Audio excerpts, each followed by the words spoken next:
Hello everyone, good afternoon. Dharmesh sir here. YouTube ચેનલમાં તમારું સ્વાગત છે. આજે આપણે બીજો લેક્ચર છે અને આ લેક્ચરમાં આપણે આઈડેન્ટિફિકેશન ઓફ સેન્ટેન્સ એટલે કે વાક્યની રચના કયા પ્રકારની છે, વાક્ય કયા પ્રકારનું છે આપણે શીખીશું.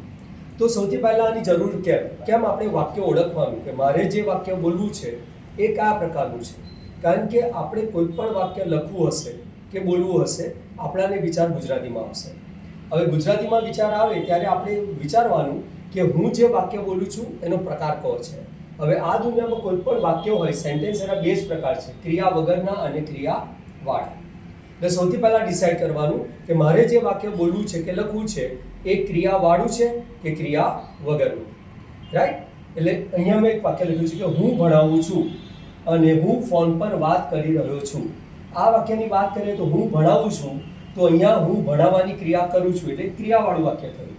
અને હું ફોન પર વાત કરી રહ્યો છું એમાં હું વાત કરવાની ક્રિયા કરું છું એટલે કે ક્રિયાવાળું વિથ એક્શનવાળું વાક્ય થયું. અને જ્યારે કોઈ વાક્ય કોઈ ક્રિયાવાળું હોય તો એના માટે આપણને ટેન્સીસ આવડવા જોઈએ, એનું અંગ્રેજી કરવા. અને ટેન્સીસ 12 પ્રકારના છે. એ 12 પ્રકારના ટેન્સીસ આવડે તો તમને આના અંગ્રેજી કરતા આવડે. રાઈટ. હવે વાત કરીએ કે ક્રિયા વગરના વાક્ય જેમાં ક્રિયા ના હોય. ફોર એક્ઝામ્પલ અહીંયા બે વાક્ય મેં લખ્યા છે કે હું શિક્ષક છું, એમાં હું શિક્ષક છું પણ હું કોઈ ક્રિયા કરતો નથી. મારી પાસે મોબાઈલ છે પણ મોબાઈલ પર હું કોઈ ક્રિયા કરતો નથી. એટલે આ બે વાક્ય થઈ ગયા ક્રિયા વગરના. ધારો કે ક્રિયા વગરનું વાક્ય હોય વિધાઉટ એક્શન તો એના પાછળ બે પ્રકાર છે, સામાન્ય અને માલિકી. તો ક્રિયા વગરનું વાક્ય હોય તો ક્યારે સામાન્ય અને ક્યારે માલિકી આપણે શીખીએ. હવે એમાં એક સિમ્પલ વસ્તુ છે, પાસે શબ્દ જોવાનો. જો વાક્યમાં પાસે શબ્દ આવે તો એ માલિકી કહેવાય.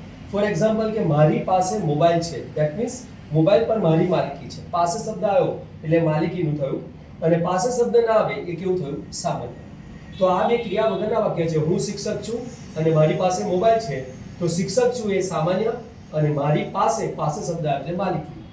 સામાન્ય વાક્યનું ઇંગ્લિશ કરવા ટુ બી ના રૂપ શીખીશું આપણે અને માલિકીનું ઇંગ્લિશ કરવા આપણે ટુ હેવ ના રૂપ શીખવા પડશે.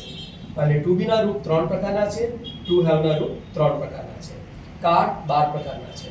આમ આ 3 અને આ 12 આટલી વસ્તુ તમને આવડે એટલે વાક્ય રચતા આવડી જાય, જે આપણે નેક્સ્ટ પીરિયડમાં શીખીશું.